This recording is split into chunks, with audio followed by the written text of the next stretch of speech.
You ask Tiger to solve. This deals with linear equations with one unknown. The final result is x equals 2. Let's solve it step by step. Group all constants on the right side of the equation. Add 8 to both sides. Simplify the arithmetic.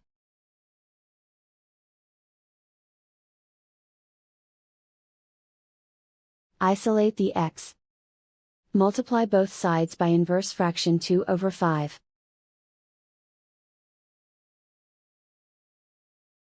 Group like terms. Multiply the coefficients. Simplify the fraction. Multiply the fractions. Simplify the arithmetic. And so the final result is x equals 2.